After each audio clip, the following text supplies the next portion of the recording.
Now that you've found UBN Radio and discovered our quality talk shows, it's time to spread the word to friends, family, and the universe. 24 hours of music and talk. Radio without limits. That's why people keep coming back for more. That's UBNradio.com.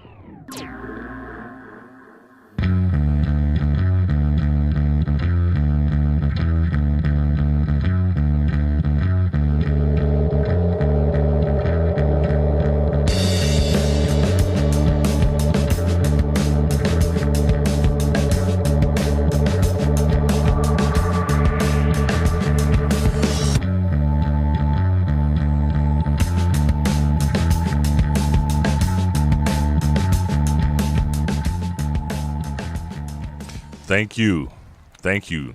Yes. Thank you to all of our listeners and viewers from around this country and around the globe. This is Focus with Ron Frierson.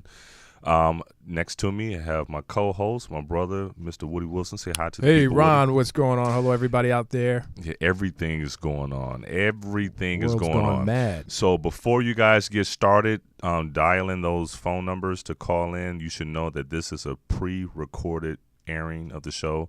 Today is actually Wednesday, July 20th, and we're going to air it on Friday as normal. Yes. The reason why we pre-recorded the show is because I'm going to be out of town. I'm going to be in Michigan. Doing some traveling. Check on that water crisis out there. Check on the water crisis and check on my family in Michigan. So, Good deal. Save all your calls and your questions for next Friday, and we're going to be started prompt and live in studio the Friday after. This coming Friday. Good so deal. Again, so don't try to call in because no one's going to answer. So the rant today, we're just going to be a little free flowing today, and but it's so much going on, and the elephant in the room is obviously the Republican convention. Yeah, man. Being held in Cleveland, Ohio. This convention is indicative of the candidate that they have. This seems to be one of the most dysfunctional conventions Of all times. that I can remember. It's not heavily attended at all. It's not. Most of the other candidates that ran alongside Donald Trump, many of them aren't even going to the convention. Not even in attendance. Yeah. So, what? This today is the second or third day of the convention, and so me and Woody are going to discuss all things convention right now. And the thing I want to start off with first is the fact that during most conventions, if you remember when President Obama was nominated to become the president or the candidate for the Democrats, almost every delegation on the floor representing each state will all be very enthusiastic about supporting President Obama, and even Hillary Clinton herself came out and enthusiastically supported President Obama, or candidate Obama at that time. After losing. But this Republican thing has been crazy. There's been some delegations that don't want Trump, and they make it vocal. And the ruling committee up top, the party leaders, they try to quiet that dissent within the platform, not the platform, but on the convention floor. It's crazy. I guess there's a lot of Ted Cruz supporters, and Ted Cruz is actually supposed to speak tonight. Yeah, imagine that. I want to listen in on that.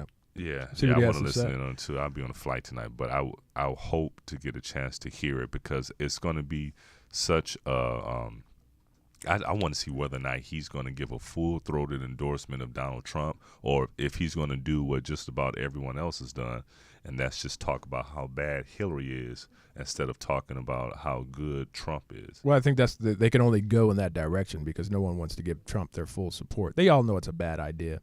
And for the two of them to go at it during the campaign process when they were trying to be elected as become the delegate or the nominee, it was cutthroat. It was some mean blows back and forth, talking about each other's wives, and for him to get on stage and endorse Trump just seems to me to be, the strangest circumstance that. I mean, you couldn't write this script. It's crazy. People would not believe it. You brought up a good point, because I forgot that during the primary process, the stuff that he was saying that Trump would take it down to a level where he wasn't just speaking about what he thought was their policy differences. He was get down into the dirt. He was talking about the way someone's wife looked. How his wife looked. I think with John Kasich, he says something about, the way Kasich chews when he tries to eat. Called Jeb Bush low energy. He was just going off on people the entire time. And so, and then wonder why they can't play nice with him. And I respect Jeb. First of all, I don't know if we could ever elect anyone named Jeb. But anyway, I respect Jeb for not supporting Trump, not showing up. That means a lot to me.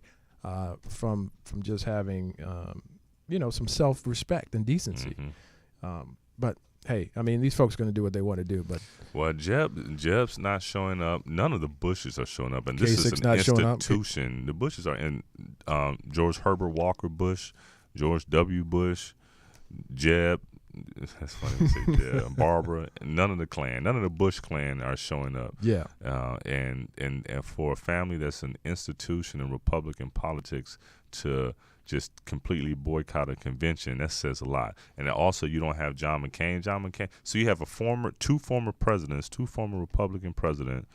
The last, because Mitt Romney's not there either. Nope. The last two nominees for president, Mitt Romney and John McCain. I don't even think Sarah Palin is there, is she? Is she there? I haven't heard her speak, but that would be unusual because she did speak earlier, back Donald Trump. That's I haven't heard anything about Sarah Palin. I don't know. That's interesting. I wonder if that's done purposely. Because she's a little different too, and I could see her actually endorsing Trump or supporting Trump, and maybe even trying to get her face on camera to speak at the convention. I wouldn't be surprised but I haven't heard anything about it. I haven't heard anything about it, but she makes so much money in the private sector. If I were her, I would just leave it alone. Does she really? Yeah. Writing books and doing tours and speaking engagements and that type of thing has made her a millionaire, multi-millionaire. Yeah. Wow. Yeah, but it's quite. And then Ivanka getting up and being accused of plagiarism. No, that's I'm not sorry, not Ivanka. What is her Melania. name? Melania Trump. Yeah, Ivanka was before Melania, right? Yeah, Melania. I liked Ivanka. She was pretty cool. Yeah, but Melania. But the what's the name? There's a meme that I saw, and I want Jarvis to bring it up. It's the one when Michelle Obama is sitting on the couch and she's writing something. Oh yeah. And then Melania Trump is peeking over over the couch. Yeah. That's a hilarious photo. Yeah, but this shows that this type of campaign is somewhat disorganized, maybe underfunded, and maybe both of those go together. The fact that they're underfunded means that they can't afford to hire the top-notch people necessary to run a campaign. But no way in the world they should have allowed that speech to go forward onto the teleprompters. Well, it's like spell check for them. There's software that they can use. That they can just professors have that software. Professors have to have that software. So for them to have who they would like to be the future first lady get up there and pretty much quote word for word some of the passages quoted by the current first lady and their political nemesis, Barack Obama. Yeah. For her to that's crazy. 2008. It wasn't like it was, 1976 or something like that. That's crazy. But we just mentioned the software. So there's a software system that professors have that they can insert a paper or a written paper, and it will compare the writings to previous papers that were, so they can tell if that student has plagiarized a previous student's work. So I'm sure they have access to that, and they didn't even think about using that. But I was thinking about it, and I was like, she probably said, I want to write my own portion of this. And when she did, I think that was the portion that she pulled off the internet, and kind of thought if she changed it up a little bit, it'd be okay. Well, that's and not then very smart either. And then no one checked her on it. That's not very smart either. I mean, no, I'm not saying it's smart. Yeah. I don't know. I don't know, but it shows some intellectual laziness. Yeah. If all she's doing is copying and pasting from other speeches in the past without really speaking from the heart, and that also lets you know, and that also should make everyone kind of wonder. And this is not the first indication that this is not the right man for the position. Yeah, I try to go a little easier on the wives who aren't politicians, because this is not their trade craft. This is not what they do. But if you know your wife is going out there, make sure she's prepared, and make sure she just not put in a position the way his wife was put in, and it's just crazy. But did you see how empty the convention is for the most part? It's crazy how many empty It's half seats. empty. It's half empty. I mean, there's the Ohio and this Ohio delegation, and he's beefing with the Ohio governor. Yeah, with John Kasich said he had to cut his grass. That's why he couldn't show up. No, he didn't. He did. He said he had to cut his grass. Kasich said they have two subs for $5 at Subway. So because of that, he won't be able to make the convention. Yeah. But Kasich also, I found out this week that he was one of the people that were finalists for vice president, and he turned it down. Of course he would. And Donald Trump Jr. is the one that actually approached Kasich to see whether or not Kasich would be interested in the position. And Donald Trump Jr. actually gave the best speech of all during the convention thus far. And remember, everyone, that today is Wednesday, January 20th. This is a pre-recorded show, so no need to call in. No one's going to call. And I think his speech was one of the better speeches because he spoke directly about Trump in terms of uplifting him and telling him what a great father, or telling the folks in the audience what a great father he was, and everyone else really is not making reference to Trump. They're just dogging out Hillary. Yeah, and I think another thing that he did was good is I don't think he went as deep into the dirt. If I remember correctly, he didn't go as deep into the dirt in his criticisms of Hillary. He was criticizing the country as a whole and thinking that we could do better if Trump were the president, things of that sort. But he didn't really get down into the dirt and start talking some of the stuff that some of the other candidates were saying. Yeah. About Hillary. Some of the stuff they were saying is so stupid.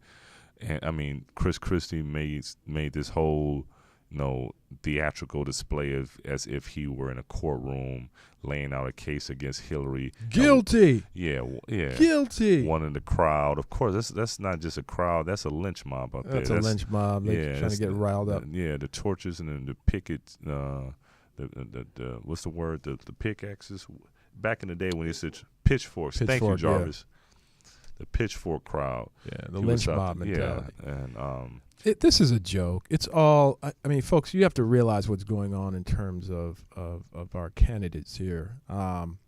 This is a real situation where we have to be cognizant of not get caught up in the hype and the showmanship.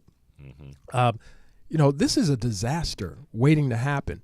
If we don't get out and vote, folks, if you're a Democrat and and you don't get out and vote, there's a chance that Trump, even with the lack of support he has within his own party, even with all the negative things swirling around his campaign, even with we all know he's not qualified, lack of experience, just all of the things we know, there's still, some folks just still hold out hope that he, or they think in their mind that he'll be able to step into that office and do a better job than anyone than who we have there now, which is Barack Obama, or better yet, sometimes I wonder what drives that. Now, there's a multitude of things that drive Trump supporters, and I do think that there's some of it that's that ethnocentric fear, that racism, which is an element. I think that's part of it. Yeah, but that's not everyone. I want to make that clear. Not everyone that supports Trump is racist. As a matter of fact, maybe most of them are.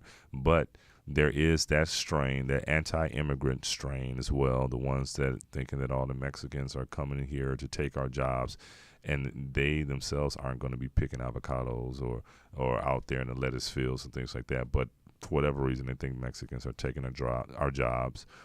So it's the anti-immigrant, there's the racist strain, and they don't have to be one and the same. They don't have to be.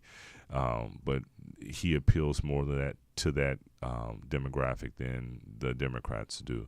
There's also the anti-trade, for the people in our economy that are unfulfilled, which is the vast majority of us, are unfulfilled, but think that somehow that it's too top heavy, and that and especially the manufacturing sector, the trade deals and things of that sort, NAFTA, the lopsided trade agreements with China, which in reality is a symbiotic relationship we have with China. But to a certain degree, I think we're at a slight disadvantage there. But you could argue, anyone can argue differently. Yeah, we and to us we're in a slight disadvantage, but to them they may feel like they are a bit of a disadvantage as well, just because they have so much further to go to even catch up to us. It's like in regards to what? Catch up to us in technology? Even with their economy. China themselves, it's 1 billion of them. Yeah, it's too many folks over it's there. Too many, and so because of that, they have constant pressure for double-digit GDP growth. They need it. If we have 4 or 5 or even 6% GDP growth, then we're happy and everything is great. If they have 4 or 5 or 6 GDP growth, they wonder whether or not they're going to have riots in the street, and they have to make sure their military is strong so they can keep down their own population, because there's 1 billion of them. Then they got to make sure they can breathe, because the air over there is horrific. And I think that's also they want growth by any means, and so I think that's probably one of the reasons why. They don't really have the type of environmental legislation, environmental restrictions that we have on our companies here, because they just need to grow by any means. So in their shoes, they feel like they, are their pants are on fire as well. Yeah. And then from our end, we see things everything like, made in China. Everything. Flip made over in China. everybody. If you're sitting wherever you're sitting, just grab an item, flip it over, and see if it's made in China. I bet 90% of them are. Probably so. So you got that strain. You also have the hawks, who thinks that there's no such thing as a bad war. We got that side of the electorate, and they tend to sway themselves towards Republicans anyway, and so they would go with Trump. So it's all these little subgroups and demographic areas that fall in line behind Trump. And what scares me is the fact that in battleground states, despite all of the crazy things that he said in the battleground states, things are close between Hillary and Trump. They're very close. And I don't know if they're close in regard, because these polls, you just never know, because they don't ask me, they don't ask you, they don't ask anyone I know any of the questions that result in a poll answer. But we still have to be very careful, because we slip. I mean, this will do the country so much harm. It's very scary, man, this situation. Very scary. Yeah. So, but let me ask you this question. What's up? What do you think about the plagiarism deal? Do you think that has any effect on Trump and his campaign, or do you think it's just something that... I think that the people that are for Trump are going to be for Trump regardless.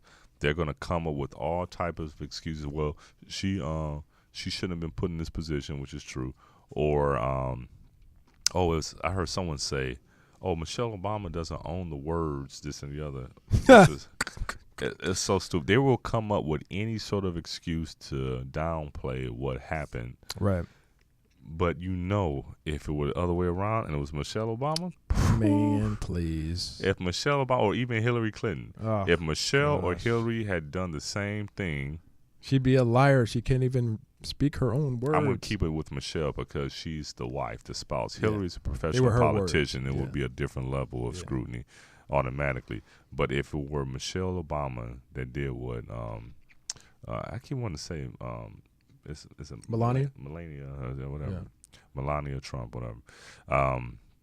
If it was Michelle Obama that did it, I guarantee you, they will be all over it. Yeah, so I'm glad it didn't happen in reverse. Yeah, and that's one of the things that is it's a common fact. We all know it to be the truth, and and those Trump supporters and the people in that hall at the Republican convention, I think even in their heart of hearts, they would understand that they would be completely hypocritical if they were not willing to admit that it would be different if this was Michelle Obama and the tables were turned. Are they speaking at all about Black Lives Matter? Is that something? Because I've watched Fox very often to see what the other side is talking about, and I almost got to the point where I was throwing something at the television.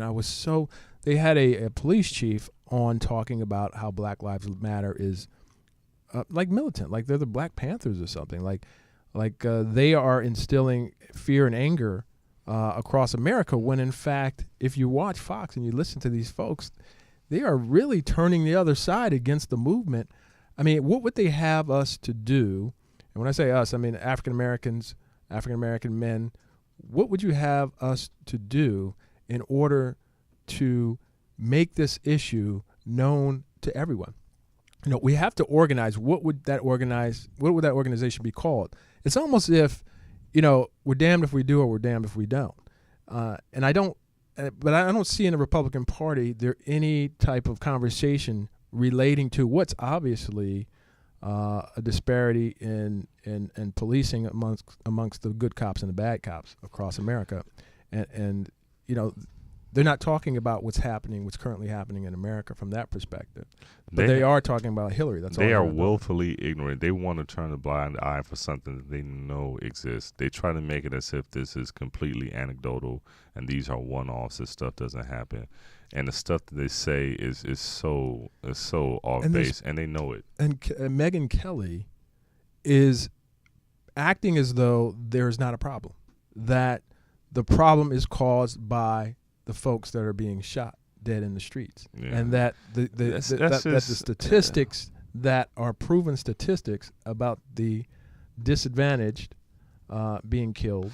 Well, Fox is purely entertainment for conservatives that want to hear what they want to. Yeah, it's evil. And I had someone to make people think that there's not a real issue. No, it's just they're not downright evil. No, but the thing is, I don't think that they are trying to make people believe that. I think they're speaking to the people who already believe that, and they're reinforcing the mindset that they already have. There are certain people. What? Yeah, there are certain people that certain personality types, certain spirit types that really are. They have this racial thing that they just racial can't tension, get over. Right? Yeah. They just can't get over. And they want everyone else to get over it, but they can't. And they can't see both sides. They're dividing the country. I mean, they are. But they do it. They are talking. The media, man, I tell you, dude, yeah. they should be more responsible. I don't consider Fox the media. I consider them conservative. I mean, there's the right and there's the left, and they represent, you know. Yeah. It was someone I was talking to. They were talking about Black Lives Matter. I said, this is, I didn't say, but what they said, the best way to describe it is if you go to the doctor and you have your left arm is broken, and the doctor says, well, I need this left arm fixed. And you said to the doctor, okay, my left arm is broken. I need it fixed. And the doctor said, well, all bones are important. And all bones matter. Right. But this is the one that's broken right now, so let's focus on this one. Right. Exact same thing. That's a good analogy. With right. Black Lives Matter. Yeah. And it's not to say that any other ethnicity or doesn't any other count. lives, blue lives matter, white lives matter, they all lives matter. But there is a specific problem going on in a specific community. This particular community has been unjustly targeted, and it's been. Statistics are clear. And this particular community has a legacy in this country that's unlike any other group. Right. It's the only, other than the Native Americans who are already here, it's the only group that was here by forced migration. Everyone else that came here by their own volition. The only group brought here through slavery, forced migration, that had built into the legal system of the country, inherently been put, behind on the back burner, so to speak, and had to fight through it. Now, this is the thing that needs to be taken to account. We didn't get through slavery and civil rights and make these gains that we've made. We haven't done that by ourselves. I believe the vast majority of the United States population and the people of all races helped bring our civil rights to where it is. We just need to go further. And that's all it is. We just need to go further. But the thing is that those few that are stuck, maybe they're in power, maybe there's vestiges of that antiquated system in our institutions that needs to be wiped away, and we're trying to make course corrections and change it institutionally so that it's more reflective of what people are in their hearts. Not all people, but the people that are more progressive and the people that are free thinking and intelligent, to know that you don't judge somebody by the level of pigment that's in their skin. I don't understand what they're afraid of. Like what? I mean, let's just get to the grassroots of all of this. Mm-hmm. What are you afraid of? What are you afraid of? I mean, we're all human beings. Mm-hmm. We come in different shades, sizes, and colors. Mm-hmm. What is there to be afraid of? I mean, it's kind of for me. I've never really understood that. What's the unknown? Like, what do you think makes us so different? No, I don't think that. I think there's a. And we're talking to a specific group of people here. Yeah, I mean, like me and you both, we live in a very, diverse life. world in our lives. I mean, friends that are like family that are of non-blacks or other cultures. I mean, that's half just my the world family is. Yeah. But so and I'm sure that in some of my friends and we don't even think about it. We just live our life. We don't really think about it. But then I look on television, and then it's like, am I living just in a bubble? Am I living in a bubble? I think in L.A. we're pretty much in a bubble because it's not about your skin color. It's more about green. How much that's true. But I mean, I have very close friends that actually live in Kansas, and I have very close friends, non-black friends in Kansas, and and then also in Michigan. So it's not really that. So it's not the. And when I say close friends, I don't mean like acquaintances. I mean like really close people. And it's not even an issue. But it seems like there are certain pockets, and maybe the media too is quick to run to those pockets. There are certain pockets where this is very, very prevalent, for one. And then for two, Midwest and the South. Some places in the Midwest and in some places in the Deep South. And I think that it's bolstered and held up by media, and it's held up by the institutions that still have vestiges of this antiquated way of thinking embedded in their policies. For instance, in Ferguson, I understand that I can't remember exactly what the ratios were, but if you were African American, you're this much more likely to get stopped by the police. And then the way they kind of funded the town based on the tickets that they gave African Americans. Right. They would give them tickets in the inner city. They couldn't afford to pay the tickets. Then there was fines and the tickets raised accordingly to according to the fines, and doubled and tripled. They baked it into the cake that this was going to be a revenue stream. They depended on giving black people tickets so they can ride the metro system and keep feed the city and keep the city afloat. See, that's flat out evil and racist, and that's institutional. That means there's something that's bigger than just your heart that can change. It's baked into the cake. It's in the infrastructure that's built to be racist, and something like that, there's no excuse. So there may be places like that, and then there may be a few individuals in key places that still have the power to keep those things alive, and that's what we need to change. Thank God for the Attorney General's office. Exactly, but I think for the most part, the American people have come a long way individually. It would just have to those backwards places and those institutional remnants of that time that is not.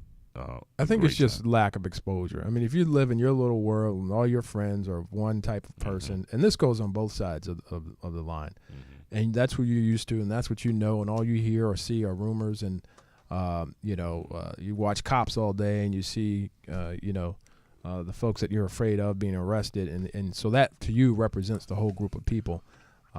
You got to change. You got to expose yourself. Means that and Hollywood and media play a role in. They play a huge role, and I just talked about Fox this in that may regard. Be controversial, but I think sometimes we play a role in it too. When I say we, I mean some of us.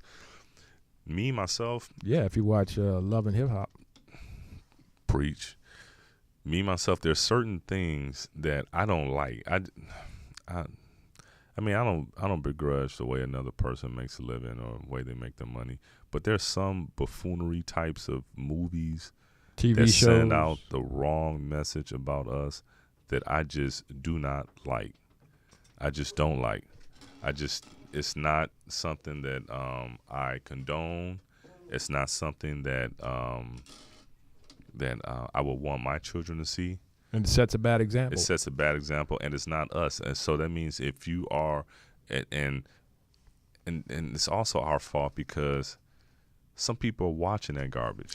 Well, people watching, I had some folks approach me about a television show, and we moved very, very fast, and contracts were on the table and things of that nature, and I wanted to play down the buffoonery. Exactly. Of course, they wanted us to play up the buffoonery, and I just refused to do it. It is not necessary. It's not necessary. And, some folks look at the opportunity to be on television and they say, you know what, whatever, I act a fool. I'm a fool anyway, and they do it. And unfortunately, the media is accepting those folks as, well, these people are kind of becoming examples of the race, even though they're not. I mean, you could watch, 100 white shows and not, put everyone into the same box of that show. Exactly. But for some reason, I guess because there's not as many black shows on television, you'll see it, or one person or a person will watch it and categorize us and think that we're all that way. The only thing that's a common denominator in the black experience in this country is that of discrimination and racism and the legacy of slavery. Other than that, the entirety of the black experience is not everybody born and raised in the ghetto. No, the entirety of the black experience is not everybody having some dysfunctional family life. The entirety of the black experience is not everyone being, uneducated and just walking around trying to smoke weed, smoke crack, and kill each other. That's not who we are. No. That doesn't reflect us at all. Not at all. But people can't see that because I think Hollywood, in certain respects, they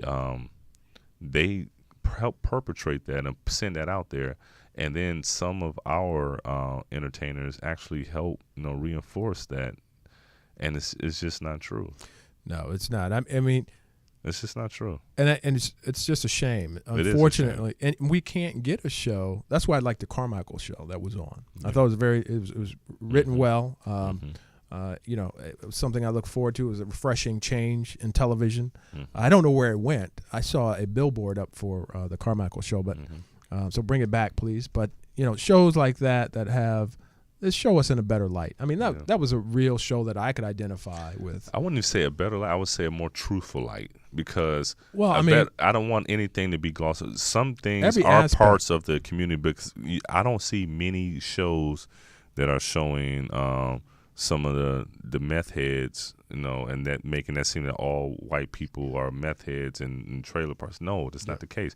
I don't see many shows that have where you can just think that all people are just this certain segment of their culture, or it could even be a subculture. Not all black people like hip hop, right? And not. I mean, it's just the fact that we don't have a true representation of us, and Hollywood has put this out there for a long time, but they only do it because some of us buy that garbage. Well, yeah, and so we have to change our consumer patterns in order to say, at least from our end, this is not something we buy into. But even if we're not buying it, then maybe of the broader American public, they're still buying it, and so they're getting this image reinforced that the black man is scary. Well, a television show is not successful unless middle America watches it. Mm-hmm. Period. Okay, Yeah. The average American has to watch the show in order for it to be successful. If it's only successful in certain regions, they're going to cancel it. So the folks that are watching this craziness are a wide majority of people across the U.S. made of different colors and cultures. So, we need more positive images on television of African-American folks on television and film, and so folks can get a wider view and understanding of how diverse we are. I mean, it's so many things that I think that we need to tackle as an American community for us to really reach our potential. We've got a long way to go. I mean, some people don't know that new Waldorf Astoria that's being built on Santa Monica and Wilshire. Yeah, it's a black man that's heading that. People don't know. Yeah, it's heading up. He's the principal with the architectural firm that's doing the interior and exterior design for that project. So that big new Waldorf Astoria that's being built in Beverly Hills on a corner of right next to the Beverly Hilton is a black man that's doing that. Yeah, black man at the elevator, the automobile, the traffic light. Exactly. But they don't teach that in history class. It's got to be Black History in February, which is the shortest month of the year. Yeah. It just doesn't make any sense, folks. It's our history. We have to blend it all together, teach our children from a young age so that they won't grow up with these expectations or these. Yeah, because I think that if you start early, then they won't be conditioned to think about anyone. I mean, that means also that we won't be conditioned as young black men to fear the police, because, this conditioning goes both ways. Right. So as young black men or young minorities, period, because I speak for Latino men as well, we won't need to fear the police. Well, we act out of experience. So we act out of experience. We teach our children based on experiences. Exactly. With that. So this cycle has to stop. And go back to policing the neighborhoods on foot, on bicycles, get to know the people in the neighborhood. Absolutely. And I don't think that people quite understand, as a culture, by and large, African Americans are one of the most forgiving cultures on the planet. Yeah. We are extremely, maybe to a fault, but very forgiving. Very forgiving. Because there are spots in the Middle East that they hate each other. They don't even know why they hate each other. This happened so many years ago. They just come down generation to generation, and they just keep hating each other. Keep hating each other. And we want peace. And don't be like this a-hole who came down to Baton Rouge and killed 4 police officers this weekend. What is his name? That guy, do we want to say Gavin, his name? Is it Gavin Long? Yeah, Gavin Long, I think it was Gavin Marine. Long. Yeah, he's an ex-Marine. And Gavin Long came from Kansas City, Missouri, and went down to Baton Rouge and killed those officers. I know he's angry. I know people are angry, but you cannot. Violence with violence doesn't work. You know what? I think that one of the reasons why African Americans are some of the most forgiving people on the planet is because we are Americans. We are Americans. And so we have no other home. This is our home. It's not about that. What I'm saying is that. But that's the truth. Yeah, that is the truth. But that's very much so the truth. But I mean it in this way. This, from the Revolutionary War, even before then, when these were colonies, there were black people. We've always been part of this culture, and we just basically want to be fully integrated into everything that makes up what America is, because we are some of what everything America is made up of. We are from the beginning. So that means for all people, and we may just be the poster child of it, but for all people, we need adequate public education. We need an adequate food supply. We need access to credit. We need fair financing and all of the things that come with the privileges of being American. These are the things that we want on a fairer basis, even in regards to criminal justice and the way we're dealt with in that regards. All those things that we feel that we have a right to, and we don't have a right just because we just know we're tired of this happening. We have a right because we've been here from the beginning. From the beginning. This is our home. We helped build this country. Absolutely. We built the Capitol. We built New York. We built, as and some of us had no choice, but the fact of the matter is this is our home. This is all we know. And everyone wants to be treated equally. But we are, and for the most part we are, but there's still those. But we're all one American family for the most part. We're all one American family, and so we want to keep it that way. And America is made up of immigrants. So these, the thing about locking off immigrants and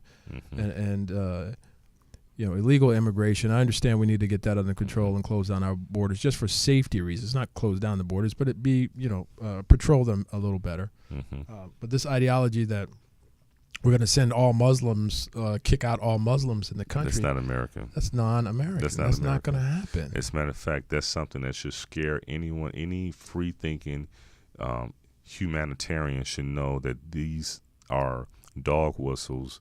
And we've seen things like this happen in the past, and they never end well. Whether it's the Holocaust, whether it's the what happened in Rwanda, whether it's what happened in Bosnia. Whenever you try to demonize or you try to dehumanize to a certain extent and blame all the ills on a certain group of people, this never ends well. And history should have taught us that. So in that regards, the talk about expelling Muslim Americans. And remember this, there have been Muslim Americans in the United States before 9/11. Mm-hmm. Of course, they've been here for years. I believe that in the back in the colonial times, Woody always talks about me when I bring up history lessons. 1492. Yeah, they were called Mohammedans after the Prophet Muhammad. So it may not say Muslim, but I think there may be some of our founding documents that even have the word Mohammedans in there. So there have been people of the Islamic faith in the United States for hundreds of years. But just after 9/11, now that's when this fear thing has taken a hold, and it's just gotten to a point where now we're, in many respects, trying to label an entire religion of people as fanatics or want to be terrorists, and that's not the case. It's discrimination. You can't. You have to. People, you have to educate yourself. Mm-hmm. You can't listen to everything you see, Mm-hmm. hear, or read. I mean, you have to filter. You have to put it through a filtering process and understand that not every Muslim is radical and is not going to harm you. Just like not every cop is a bad cop and not every black man is a criminal. Exactly. And when something happens, I got to get this off my chest. Let it off. Get it off, man. When something happens to a person of color that's killed by the police, don't allow the fact that the media will strictly go to do something to try to discredit the person or try to bring them down a notch. The guy Philando Castile had a great life. Teacher. Well, no, but yeah, he had all that. But what I'm saying is this: what I heard next over the next couple of days after that tragic happening was that I heard that he had been stopped by the police. He had been he's driven his car without insurance before, or what does that even matter? Or he had a speeding ticket. That has no place in this conversation whatsoever. So what? He's had, and I think they went back some years. They said, well, since 2004, he's had 20 speeding tickets. That has nothing to do with him getting shot. No, nothing. So the simple fact that you bringing this up, trying to take him down a peg so that he won't seem as if he was a model citizen, that's one of the things that really frustrate people. That really makes people angry. Right. It makes people angry. And there was not much dirt they could pull up on this guy. I'm amazing how fast this has gone away. It's not in the public's eye anymore, maybe because of the Republican convention. Mm-hmm. But even prior to that, Alton Sterling, Philando Castile was a flash in the pan. And they are not making America aware that these issues, they're not bringing them to the forefront. It's happening every day.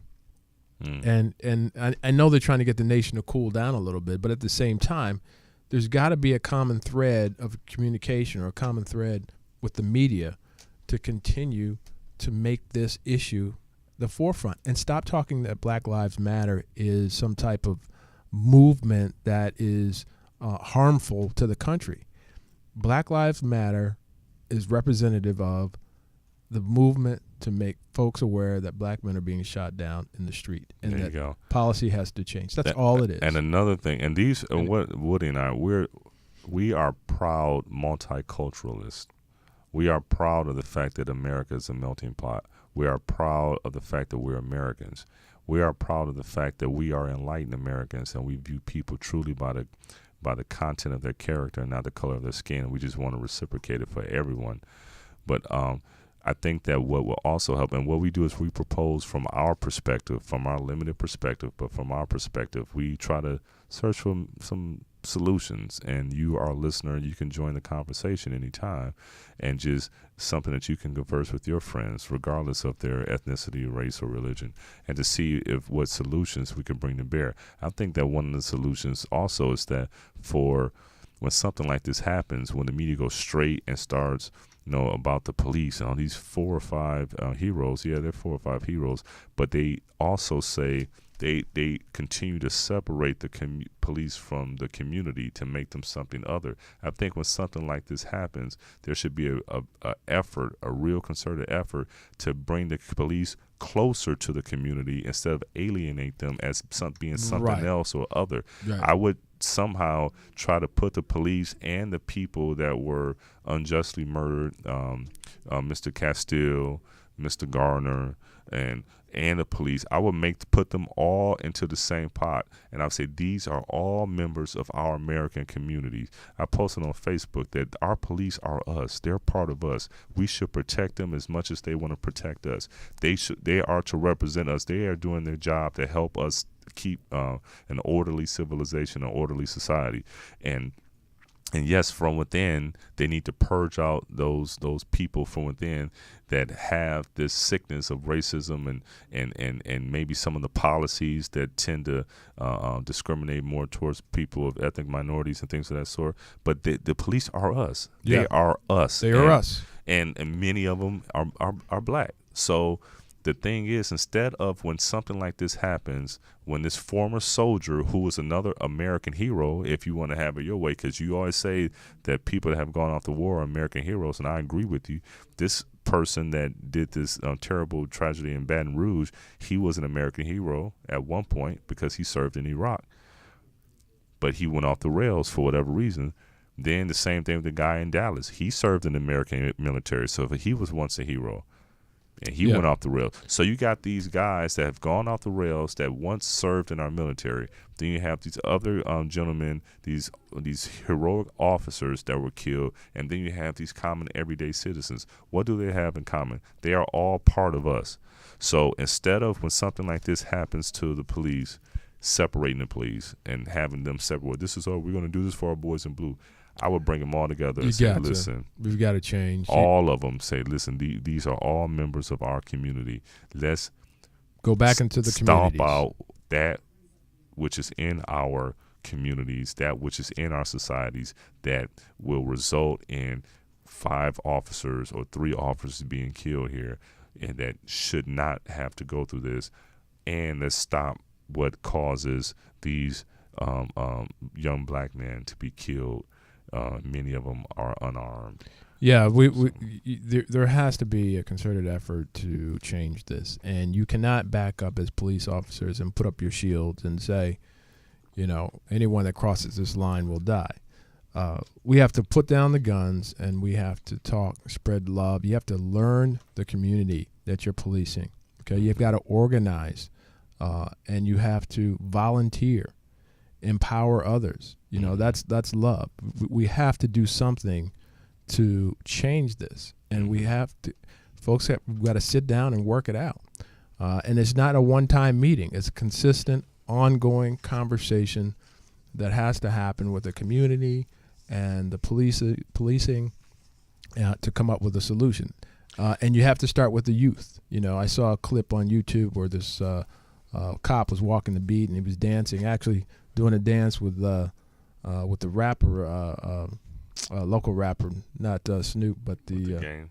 The Game. Yeah, The Game's son was dancing with the cop in the street, and they videotaped it. And it was great because the other kids were dancing and they were clowning and having fun. But that type of relationship and interaction with the police has to occur. So now the youth growing up will not fall into such a defensive mode when they see a police officer, and they can communicate to each other. And then that police officer values the life of that kid because he's known him for a while, or he knows his parents. Mm-hmm. So, and you know what? It's a respect thing. And I would be so impressed if there be someone like this, if this were a cultural truth. When I say culture, I mean like the American culture. That means that just like everyone on both sides of the aisle can agree that 9/11 was a horrific day in our country's history. No question. I wish that on both sides of the aisle, it was equal that as a community, as an American community, we are going to tackle this thing that causes, one side to feel one way and one side to feel another. But not everyone understands. Like I said, watching Fox, you would think that we're creating this. Yeah, I'm a dreamer. I know I'm a dreamer in that regard. That would I would like ideal. for it. That would be. I mean, if we had a Republican I'm a dreamer candidate, too. If we had a Republican candidate that said, "Listen, we're going to fix this. This is something that's it's not real. good for any of us, and this is real," I would listen to him. I was like, "Wow." Yeah, that's all he has to do. That's all he has to say. It's like we need to fix this. Let's work together to fix it. Because it's something that's ugly and that many of us don't want to admit, but it's true. And I think that some of us do. I think in our everyday lives, people say it, but maybe there's a bit of guilt, and so you turn a blind eye to it because you feel guilty in some respects, or you feel like it's a one-off. This is anecdotal. It doesn't happen very often. It's so rare. It happens every day. Yeah. Every week. So yeah. Anyway. So back to the political thing. We had that attempted coup in Turkey. Oh yeah, and it was attempted coup and it was unsuccessful. And so now President Erdogan is he's going after heads. Is he still in hiding? No, he's not in hiding. He's oh, that's right. He arrested something like 15,000 people or something. I don't know. Did he really? I don't know. It was a crazy number. I was like, where do you put them? Yeah. That's like, Yeah. So he's cleaning house. He's cleaning the house. Yeah. And I think because of this, he's really going to consolidate power even more. And whatever blind spots he had, he's going to clear that stuff up. So I'm not too certain about the future of Turkey. And Turkey is very important because, as we discussed last week, Turkey is a gateway between Europe and the Middle East. It used to be very stable in Turkey. I mean, you could visit Turkey. Yeah. I mean, Turkey. I mean, I guess they've improved their relationship with Israel, but I'm not certain of how solid that is if this current president is taking more of a religious slant towards running the country and allowing for the radicals to come in and out of there. Because if you are an ISIS recruit and you want to leave London or something to go to on the Middle East, you got to go through Turkey. You got to go through Istanbul. You got to go through Turkey. My friend Akbar Bia Jamila just got back from Turkey about 6 months ago. You just made up that name. No, that's true. Everybody knows Akbar, ex-NFL cat. Mm-hmm. American Ninja Warrior host. Oh, Akbar. Really? Okay. Yeah. No. BGA Bia Jamila. Yeah. But he said he had a wonderful time in Turkey, and that was 6 months ago. It's a beautiful country. Yeah, a beautiful country. Yeah. Yeah. And man. So I don't know. Also, we get in touch with the First Lady of Nice. Is she going to come in? So next week, Countess, I can't pronounce her last name. Let me see if I can pronounce this. She's a countess. She's the former First Lady of Nice. She was married to the mayor or governor of Nice and in that area in the south of France. She's going to have her on the show next week. To next week's show, and I'm going to pronounce it again. She's pronounce her name. Kind of give us an understanding of what's going on over there and how everyone's reacting. I don't think she's been there for a while, but she can give us some insight as to like what life is like over there. Maybe talk about the dynamics of living there, because what we know of Nice, we know this glamorous city, but we all know that cities of glamour sometimes has an underbelly to it, where there's people that help support and prop up the glamour in that city, and they're not living the glamorous life. They are the people that take out the garbage, or the people looking for jobs. I'm serious. And think about people take out the garbage in these? People. I'm telling you. I mean, think about every I got it. Every major, like, look at this. Look at the help. There's always someone to help, and the help is not making that much money. Yeah, but I think she's going to give us a good, enlighten us a little bit on what's happening in Nice. You want to talk about that beautiful watch you got on there? Yeah, I'm going to do that. I'm trying to pronounce her name first. Slow down. Okay. Slow down. All right. Countess Medicine. You done chopped it up now. Countess Medicine. She has the first name. But like Woody told me, we got to get to it. We got to talk about this beautiful watch I have on. Javago. Fine watches, elegant timepieces. They come in men's and women's styles. If you're interested in buying one, go and look at their styles. Go to www.javagowatches.com. Again, www.javagowatches.com.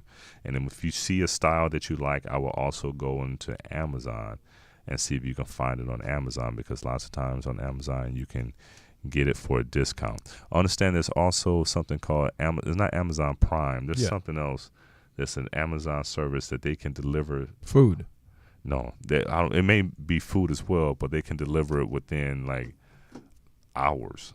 It's crazy. I don't know, but they're talking about delivering stuff with drones now. Yeah, so look up. It's a bird. It's a plane. No, it's a drone.